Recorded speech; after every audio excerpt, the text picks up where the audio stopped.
नमस्कार, हमारी खास पेशकश अयोध्या गाथा में आपका स्वागत है। मैं हूं आपके साथ दीपक पथौरिया। उत्तर प्रदेश के अयोध्या में राम मंदिर के उद्घाटन को लेकर भारत में हर तरफ जश्न का माहौल है।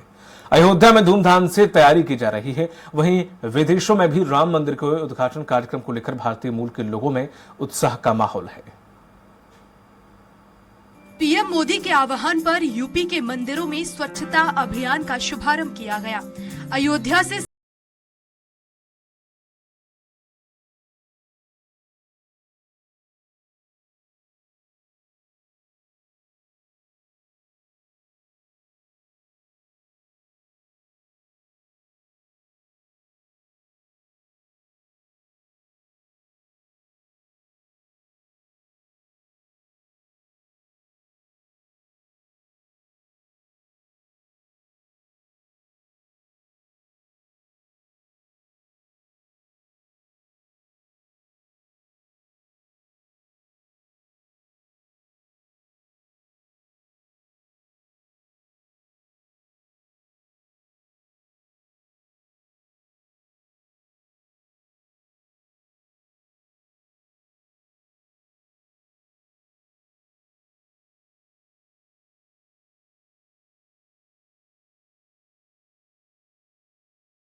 रामलला की प्राण प्रतिष्ठा का समय जैसे जैसे नजदीक आता जा रहा है, वैसे वैसे उत्साह का जो माहौल है वो बढ़ता जा रहा है। सिर्फ भारत ही नहीं, कई देशों में इस उत्साह को लेकर लोग लबरेज हैं और 22 तारीख का बेसब्री से इंतजार किए जा रहे हैं। उत्तर प्रदेश संपादक राघवेंद्र त्रिपाठी जी हमारे साथ जुड़ गए हैं। सर, जैसे जैसे समय नजदीक आ रहा है, उत्साह का लेवल भी हाई होता जा रहा है। साथ ही साथ हम देखने को मिल रहे कि अयोध्या ही नहीं, पूरे उत्तर प्रदेश में और पूरे भारत में भी अब ये सिलसिला शुरू हो चुका है कि खुद मुख्यमंत्री झाड़ू लगा रहे हैं मंदिरों में, तो उप मुख्यमंत्री पोछा लगा रहे हैं।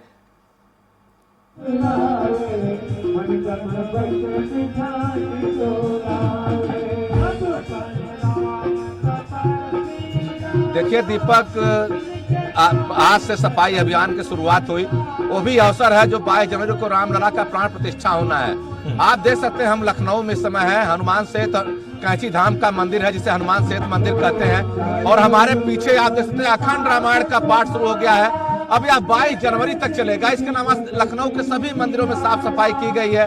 अयोध्या में सफाई योगी आदित्यनाथ ने किया। आप देखिए ना यहाँ पे किस तरह से भक्तगण जुट गए हैं और अभी से प्रतीक्षा कर रहे हैं 22 तारीख कब आएगी, कब रामलला के दर्शन होंगे। लेकिन इतना जरूर है, जिस तरह से प्रधानमंत्री मोदी ने, मुख्यमंत्री योगी ने यूपी के लोगों से, खासतौर से देशवासियों से अपील की थी कि आप स्वच्छता को अपनाइए, उसका असर आज दिखा। सारे मंदिरों में साफ सफाई हुई। Deputy CM Keshav Maurya, deputy CM Brajesh Pathak, मंत्री मंकेश्वर शरण सिंह, सभी लोग अपने अपने क्षेत्रों में सफाई अभियान किए।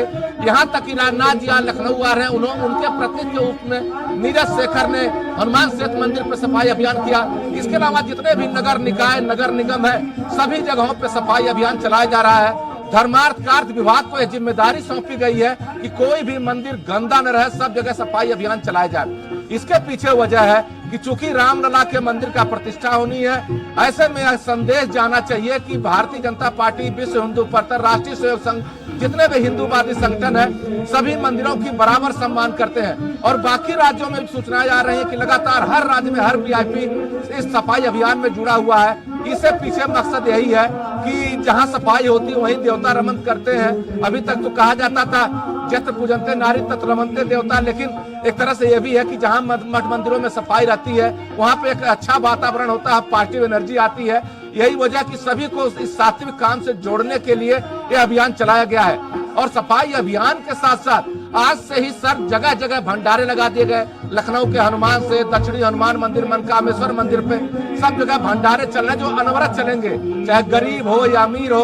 अभी तक एक परंपरा थी, भंडारों में गरीब गुरबा के लोग भोजन करते थे, लेकिन अब 4 पहिया गाड़ियां रुक रही हैं, बड़ी बड़ी गाड़ियों से लोग आ रहे हैं, भंडारे का प्रसाद ग्रहण कर रहे हैं। कहीं कहीं से जो धार्मिक सैलाब है, जो धर्म का एक प्रवाह है, वह जन जन तक पहुंचाने की जो कोशिश है हिंदू संगठनों की, चाहे बीएफ हो या आरएसएस हो या भारतीय जनता पार्टी हो, इन लोगों की कोशिश कहीं से कामयाब होती भी दिख रही है। लोग अपनी आस्था से जुड़ भी रहे हैं। और रही बात जहां तक 22 जनवरी के प्राण प्रतिष्ठा समारोह की, तो उसकी तैयारियां शुरू हैं। लोगों को इंतजार है कब प्रधानमंत्री मोदी प्राण प्रतिष्ठा करें, कब अवसर आए कि 550 साल का जो वनवास है भगवान रामचंद्र का, वह समाप्त हो। एक तरह से माना जा रहा है कि भगवान राम का पुनरागमन है। ये त्रेता युग में तो भगवान राम अयोध्या जब रावण का वध करके लौटे थे तो अयोध्या आए थे तो दीपावली मनाई गई थी।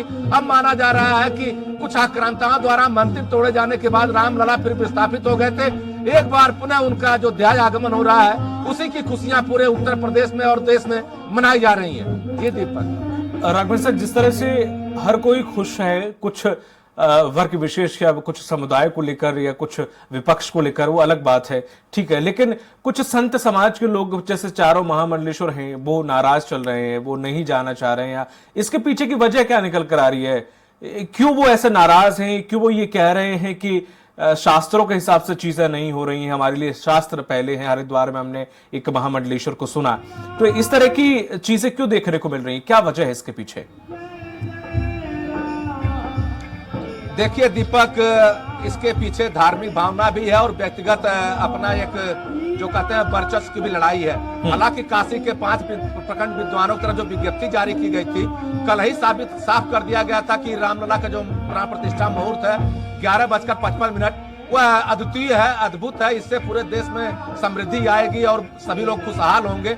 ऐसा मुहूर्त फिर 2026 में बन रहा है। लेकिन कुछ साधु संतों का यह भी कहना है कि राजनीतिक लाभ लेने के लिए भारतीय जनता पार्टी ने अधूरे मंदिर में रामलला की प्रतिष्ठा की योजना बनाई है। इसका भी संघ ने खंडन किया है। रामलला का मंदिर भूतल बन गया है, बाकी जो मंदिर का हिस्सा वह राम दरबार व अन्य कामों के लिए इस्तेमाल किया जाएगा। तो यहाँ मतभेद है। रही बात, देखिए हर मठ मंदिर में कहीं कहीं आपसी गुटबाजी होती है, किसको बुलाया जाए किसको न बुलाया जाए। कल एक बात सामने आई थी कि रामानंद संप्रदाय का मंदिर रहेगा, तो दूसरे संप्रदाय के लोग जाहिर है कि नाराज होंगे। हालांकि 2 शंकराचार्यों की तरफ से खंडन भी इस बात का आ चुका है, मीडिया में आ चुका है, सब जगह आ चुका है कि उन्होंने अपने तरफ से ऐसी कोई बात नहीं कि जिसपे रामलला के प्राण प्रतिष्ठा पे अंगुली उठाई जाए। लेकिन हाँ, इतना जरूर अयोध्या में कुछ साधु संत हैं जो नहीं बुलाए जाने पर नाराज है। उन्होंने उनका साफ कहना कि 1992 से लगातार हम लड़ाई लड़ रहे हैं, आज मेन वक्त पे हमको नहीं बुलाया जा रहा है। तो सबकी अपनी अपनी बात है, लेकिन इतना जरूर है, सर्वधर्म समभाव का जो नारा मोदी ने दिया था, इसमें सभी धर्मों के लोग जुटे हुए, चाहे हिंदू हो, मुसलमान हो। मुस्लिम लड़की मुंबई से पैदल चल के आ रही है, जो मुस्लिम कारीगर है रामलला के लिए अपने पास से कपड़े बना रहे हैं, जो मुस्लिम कारीगर है अयोध्या में रामलला लिए खड़ाऊ बना रहे हैं। इतने उपहार हो गए हैं कि उसको रखने की भी जगह नहीं है। जो चंपत राय है महासचिव विश्व हिंदू परिषद, उन्होंने साफ कहा कि आप उपहार भेजना बंद करिए, हमारे पास इसको सहेज कर रखने के लिए जगह नहीं है। चूंकि इतने सामान आ चुके हैं पूरी देश दुनिया से, हम इन सामानों को कैसे रखेंगे, कैसे संरक्षित करेंगे और कैसे रामलला को अर्पित करेंगे? कुछ नहीं तो 1.25 लाख से ऊपर तो केवल झंडे पताके आ चुके हैं जो मंदिरों पे फहराए जाने हैं। तो राम का मंदिर एक है, झंडा उसमें 5 गुंबद है, 5 झंडे लगेंगे। अब आप कल्पना करिए अगर रोज भी झंडा बदला जाए तो कितना वक्त लगेगा सबके झंडों को समाहित करना। तो जो ध्वज पताका है इस पे मनाही की गई है। इसके अलावा कुछ लोग कमल का फूल, चांदी का कमल का फूल बनाकर सौंपे हैं, जो 13 कुंटल से अधिक हो चुकी है। आप कल्पना करते 13 कुंटल चांदी का फूल, चांदी के कमल बने हुए उनको फूल सौंपा गया है। और कुछ नहीं 10 टन के आसपास सोना पहले से विहित के पास जमा था। उसके बाद जो सूरत के, बंबई के, लखनऊ के तमाम जगहों के व्यापारी उन्होंने पेशकश की है राम के दीवारों पे सोना लगाने के लिए। तो चंदा बहुत आ रहा, पैसा बहुत आ रहा, लेकिन उसको सहोजना, उसको व्यवस्थित करके रखना और उसका इस्तेमाल करना भी एक कठिन समस्या है। और इतने श्रद्धालु जिसमें अयोध्या आना चाह रहे हैं, आ रहे हैं, उनको रोक पाना बड़ा मुश्किल हो गया है। मकर संक्रांति का स्नान कल है और आज ही से अयोध्या में लोग टूट पड़े हैं, उनकी जगह रखने की जगह नहीं मिल रही है। तो कहीं न कहीं सबकी आस्था सलाम मार रही है। चूंकि भारतीय जनता पार्टी, राष्ट्रीय स्वयं संघ ने इस मुद्दे को इतना बड़ा कर दिया था, पूरा देश से नहीं पूरी दुनिया की नजरें लगी थी कि आखिर अयोध्या के राम मंदिर का मामला कब सुलझेगा। 2019 में सुलझ गया, शिलान्यास हुआ, अब मंदिर भी बनकर तैयार हुआ गया। मॉरिशस में, नॉर्वे में विशेष अनुष्ठान किए गए हैं। मॉरिशस सरकार ने तो 2 घंटे का अवकाश भी घोषित कर दिया गया है। इसके अलावा अमेरिका के न्यू जर्सी शहर में भारतीयों ने आज कलश यात्रा और वाहन रैली निकाली। तो इसका केवल जो प्रभाव है केवल भारत तक सीमित नहीं है, पूरी देश दुनिया में जहां जहां भी सनातन के लोग हैं वो अपने अपने तरह से अपना अपना जो विनती है, जो अपना अकीदा है, वह भगवान राम को समर्पित कर रहे हैं। अब हनुमान सेतु पर देख लीजिए, आज सफाई अभियान शुरू हुआ है और आज ही से यहाँ पे भंडारा, भजन, कीर्तन, जबकि कपाट रोज 12 बजे से 4 बजे तक बंद रहते थे, अब कपाट नहीं बंद किए जाएंगे जब तक राम मंदिर का उद्घाटन नहीं हो जाएगा। क्योंकि हर आदमी आ रहा दर्शन करने, दरवाजे से किसी को मना करना भी ठीक नहीं है। तो मंदिर प्रबंधक ने निर्णय लिया कि अब कपाट नहीं बंद किए जाएंगे जब तक रामलला की प्रतिष्ठा हो जाएगी। क्योंकि भगवान हनुमान उनके दूत हैं, उनके रखवाले हैं। तो जो लोग आ रहे हैं, राम के मंदिर नहीं जा पा रहे हैं, भगवान हनुमान के मंदिर आ रहे हैं, शिव मंदिर जा रहे हैं, देवी दुर्गा के मंदिर जा रहे हैं। तो सभी मंदिरों में उत्साह है, गली गली में उत्साह है। हजरतगंज में दुकानदारों ने आज मिठाई बांटी है अपने अपने साहब के सामने खड़ा होके। तो बड़ा त्योहार है, बड़ा पर्व है। देखना है कि 22 जनवरी को कैसा माहौल होता है। लेकिन अभी तो उत्तर प्रदेश का माहौल भक्तिमय है। जी सर, हम आपसे और जानकारी भी लेंगे। वक्त फिलहाल एक छोटे से ब्रेक का, जल्द आपके हाथ से।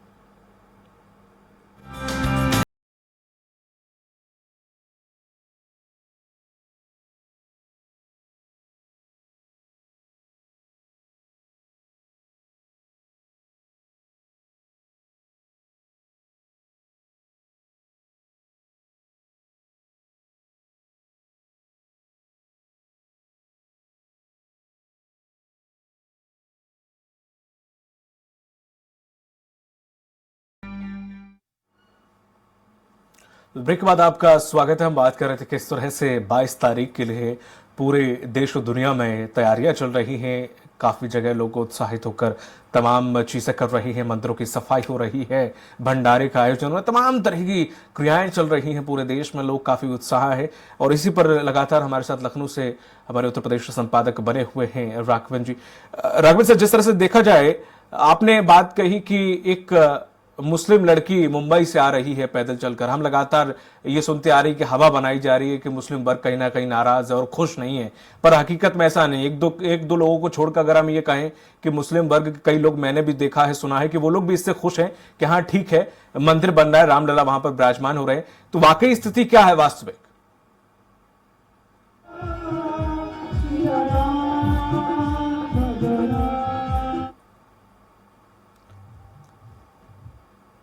राघवन सर, आप तक आवाज आ रही है?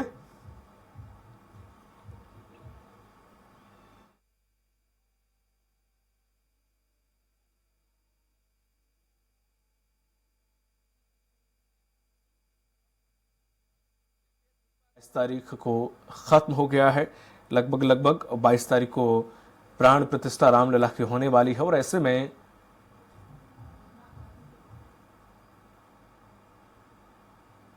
वर्षों से मिलकर रह रहे हैं। क्योंकि राम के भरोसे सबका रोजगार है। राम के दर्शनार्थी आते हैं तो किसी का फूल बिकता है, किसी के वस्त्र बिकते हैं, किसी का चंदन बिकता है, किसी का टीका बिकता है, कोई रामलला का वस्त्र खरीदता है, कोई पताका खरीदता है। इसमें सभी धर्मों के, सभी जातियों के लोग इन्वॉल्व हैं, सभी मिलजुल कर काम करते हैं। रही बात जहां तक मुसलमानों की, तो आपको याद होगा हामिद अंसारी जो इसके इकबाल अंसारी के पिताजी थे वह मुद्दई थे, और रामचंद्र दास परमहंस हिंदू पक्ष के पक्षकार थे। दोनों एक ही रिक्शे में कचहरी जाते थे। वहां पे टाइटल सूट का विवाद था, उसको लड़ते थे।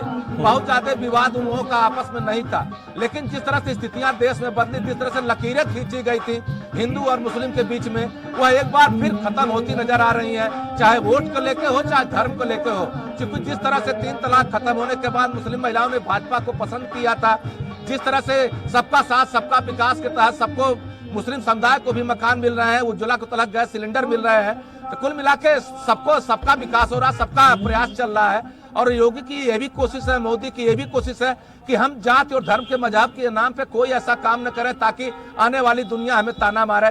तो अयोध्या के आसपास के मुसलमान, पूरी दुनिया के मुसलमान स्वागत कर रहे हैं। लेकिन हाँ, इतना जरूर वो कहते हैं कि जिस तरह से राम मंदिर का निर्माण हुआ उसी भव्यता से हमारी धन्यपुर में जो जमीन दी गई है वहां पे भी मस्जिद का निर्माण किया जाए। लेकिन कुछ धर्मावलंबी है, चाहे हिंदू पक्ष के हो चाहे मुस्लिम पक्ष के हो, दोनों लोग नहीं चाहते कि कहीं आपस में एका हो। इस नाते गाहे बगाहे ऐसे बयान जारी कर दिए जाते हैं ताकि एकता में दरार पड़े। लेकिन हिंदू मुसलमान चाहे जो पूरी दुनिया का हो, वह चाहता कि हम आपस में मिलकर रहें, और उसकी वानगी राम मंदिर के बहाने एक बार फिर देखने को मिल रही है। लखनऊ का मुसलमान हो वह बढ़ चढ़ के हिस्सा ले रहा है। आपको ताज्जुब होगा कि 1400 से 1500 से अधिक ऐसे मुसलमान जिन्होंने राम मंदिर में चंदा दिया है। तो आप कल्पना कर सकते हैं कि हर मुसलमान के दिल में मंदिर को लेकर कोई विद्वेष नहीं है, और हर हिंदू को लेकर मस्जिद को लेकर कोई विद्वेष नहीं है। यह सियासी दौर था, सियासी वक्त था कि आपस में खाइयां खींची गई थी, जो अब धीरे धीरे राम के बहाने मिटती नजर आ रही हैं। बिल्कुल, लेकिन जिस तरह से देखा जाए 22 तारीख का समय नजदीक आ रहा, और ऐसे में एक हवा बनाई गई थी। एक हवा ये थी कि मुस्लिम वर्ग कहीं ना कहीं इससे खुश नहीं। लेकिन अभी जिस तरह से हमारे संपादक ने जो साफ किया है कि अयोध्या के जो मुसलमान हैं वो खुश हैं, क्योंकि उन्हें इससे रोजगार भी मिलेगा और उन्हें कोई इससे दिक्कत नहीं है। लेकिन कुछ 1-2 लोगों को छोड़कर, लेकिन हवा पूरी ये बनाई जा रही है कि मुस्लिम वर्ग इससे कहीं ना कहीं खुश नहीं है। लेकिन ऐसी तस्वीर भारत के अंदर, क्योंकि भारत का मुसलमान बाकी देशों के मुसलमान से बहुत अलग है, और यहाँ के मुसलमान जितने हिंदुओं के त्यौहार होते हैं उतनी मुसलमानों के त्यौहार उसी हिसाब से मनाए जाते हैं, और जितने मंदिर हैं लगभग उतनी ही मस्जिदें हैं। शायद ये कहते हैं कि दुनिया में सबसे ज्यादा मस्जिद अगर हैं तो वो भारत में है। तो ऐसे में जो एक खाई खोदी जा रही है लोगों के द्वारा, एक जो दरार पैदा करने की कोशिश की जा रही है कि मुस्लिम वर्ग इससे खुश नहीं है, तो वो ऐसी कोई बात नहीं है, ऐसी कोई कहीं कोई जिक्र नहीं है, या ऐसी कोई गिला शिकवा भी नहीं है। अयोध्या की बात करें चाहे पूरे भारत की बात करें, ये सब महज अफवाहों के अलावा कुछ भी नहीं है। सभी लोग मिलकर रहते हैं, सभी लोग खुश हैं। जाहिर सी बात है कि रामलला का मंदिर बन रहा है तो लोग खुश हैं, और जब मस्जिद बनेगी तब भी लोग, चाहे दोनों धर्म के लोग हो चाहे किसी भी धर्म के लोग हो, वो खुश होंगे। तो ये जो तस्वीर है समन्वय भाव की, जो तस्वीर है आध्यात्मिक भारत की, जो पूरी दुनिया देख रही है, और ये जरूरी भी है क्योंकि इतना बड़ा एक तरह से समारोह, एक बड़ी दीपावली इसे कहा जा सकता है कि अब तक की, जब भगवान राम अयोध्या आए थे तो एक बहुत बड़ा भारत जो मैसेज देने की कोशिश कर रहा है, तो उसमें सभी लोगों का ये मैसेज है कि भारत एक सेकुलर देश है, एक लोकतांत्रिक देश है, जहां पर सभी लोग मिलकर रहते हैं। और हमारे साथ फिर से जुड़ गए हैं उत्तर प्रदेश के संपादक राघवेंद्र जी। राघवेंद्र जी, जिस तरह से अभी आपने कहा कि ये सिर्फ फालतू की बातें हैं, अफवाह मात्र है, लेकिन मध्य प्रदेश में एक वीडियो वायरल हो रहा है, खुद उनकी बेटी, राजमाता की बेटी जो है, उन्होंने ही, यशोधरा राज ने शायद ये किया है, ट्वीट किया है, जिसमें राजमाता एक भाषण दे रही है। उनमें ये कह रही हैं कि मुसलमान लोगों ने तो साथ दिया था हमारा इन सब चीजों में, लेकिन असली देशद्रोही या असली तो वो लोग हैं जो कार सेवकों पे गोलियां जिन्होंने चलाई, उन्होंने साफ मुलायम सिंह का नाम लिया था कि असली दुश्मन तो वो हैं और असली कट्टरता तो उनमें है, बल्कि मुसलमानों ने हमारा साथ दिया था। ये वीडियो काफी ज्यादा मध्य प्रदेश में बहुत वायरल हो रहा है, उनके उस भाषण का, राजमाता का।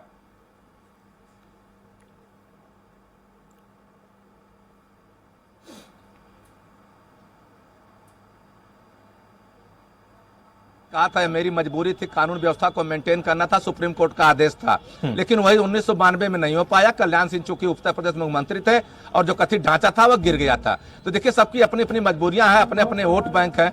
लेकिन अगर हम सामूहिक रूप से बात करें, हिंदू मुसलमान की बात करें, तो कभी न हिंदू चाहता है न मुसलमान चाहता कि आपस में हम लड़े झगड़े, क्योंकि उत्तर प्रदेश और देश ने तमाम ऐसे दंगे देखे हैं, अभी उसके घाव भरे नहीं है। चाहे मुजफ्फरनगर दंगा हो, चाहे बिहार का दंगा हो, या कहीं का दंगा हो, या दंगों में या आपसी विवाद में नुकसान जनता का होता है।